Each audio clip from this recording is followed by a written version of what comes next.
हमारे बरसाना में एक बाबा भजन करते थे, शायद अभी 20-25 बरस पहले की घटना होगी। तो ब्रजवासियों से मधुकरी मांग कर पाते थे, यही उनका जीवन था। और लाडली जी के चरणों में उनकी अनन्य निष्ठा। कभी बरसाना से बाहर ब्रजवासी के यहाँ का भी उन्होंने प्रसाद न पाया होगा। जो बरसाना के वासी उन्हें दे दें वही उनका जीवन। बरसाना के ब्रजवासी उनको ओढ़ा भी देते थे, पहना भी देते थे, खिला भी देते थे। एक दिन बाबा के मन में इच्छा हुई कि मैं श्री जी को एक पोशाक, सुंदर सी पोशाक निवेदन करूं। प्रेम का ये स्वभाव ही है कि जैसे ही प्रेम स्पर्श करता है आपका मन होता है कि आप कुछ दे दें। आपके जीवन में भक्ति आई कि नहीं आई, इसकी कसौटी आप ही बनना। आप अपना निरीक्षण आप करना और देखना, प्रेम स्पर्श किया है यदि आपको, तो आपके मन में पहला भाव आएगा कि कुछ दे दिया जाए। क्या न्यौछावर करूं, क्या क्या निवेदन करूं। ब्रजवासियों की टूक पाते पाते श्री प्रिया जी का प्रेम प्रगाढ़ हुआ बाबा के हृदय में। और एक दिन बाबा के मन में आया कि भाई श्री जी को एक सुंदर सी पोशाक निवेदन करूं। और मैं आपको बता दूं भाई, किसी और युग की घटना नहीं है, ये अभी की बात है। अब बाबा के पास तो कोई धन संपत्ति थी नहीं, बाबा तो रुपया अपने पास रखते ही नहीं थे। 50 पैसा, 1 रुपया, 2 रुपया, 5 रुपया एकत्रित करके शायद 2-3 महीना में कुछ इतनी राशि एकत्रित हो पाई कि बाबा श्री जी के लिए एक साधारण सी पोशाक बनवा सके। ये मेरी दृष्टिता है कि मैं साधारण कह रहा हूं। एक पोशाक बाबा ने बनवाई। बाबा के मन में आज हर्ष समा नहीं रहा कि कल सुबह मैं जाकर और श्री गोसाई जी को ये पोशाक निवेदन करूंगा और बड़ी शीघ्र श्री प्रिया जी इसे धारण करेंगी और मुझे दर्शन देंगी। सुबह सुबह का समय, मंगला आरती अभी होके चुकी थी।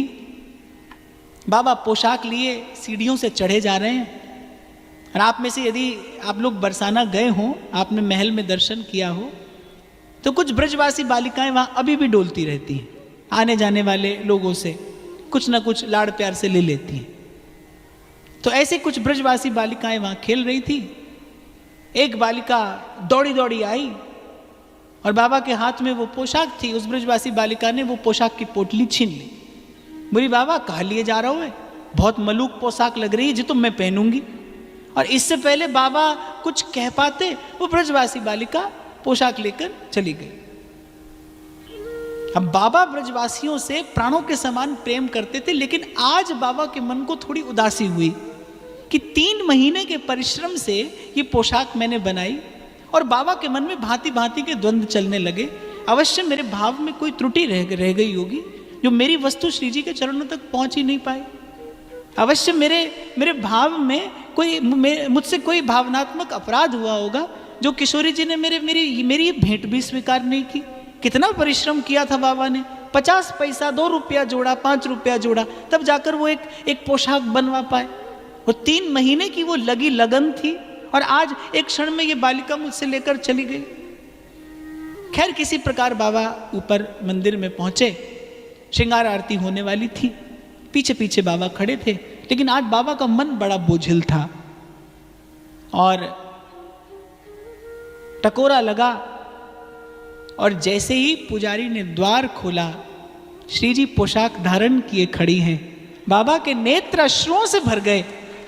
कहते हैं बाबा दर्शन नहीं कर पाए उस दिन। और मुझे याद आते हैं अपने डोंगरे बापा, वो कहते थे जिस दिन लाला का श्रृंगार करते करते आंख इतनी भर जाए कि अपने ही लाला का दर्शन नहीं हो, बोले उस दिन समझना आज लाला श्रृंगार की सेवा से प्रसन्न हो गया है। जिस दिन मन द्रवीभूत हो जाए, दर्शन नहीं कर पाए बाबा कि श्री जी सन्मुख पोशाक धारण किए खड़ी हैं। जब आरती हो गई, दर्शनार्थी चले गए, श्री जी की चौखट पर माथा रखकर बाबा कहते हैं, धन्य लाडली,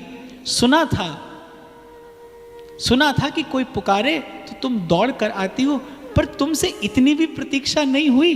इस पोशाक का लोभ तुम्हारे हृदय में इतना बढ़ गया कि तुमसे इतनी भी प्रतीक्षा नहीं हुई कि मैं आऊं और अपने हाथ से इसे तुम्हें निवेदन कर दूं। तुम चलकर आई और मेरे हाथ से ये पोशाक लेकर तुमने स्वीकार की। जाने क्या क्या प्रेमालाप बाबा ने श्री जी की चौखट पर न किया होगा। पर बाप, ये किसी और युग की घटना नहीं है। बनता है जीवन सुंदर, भक्ति की कृपा से आज भी इतना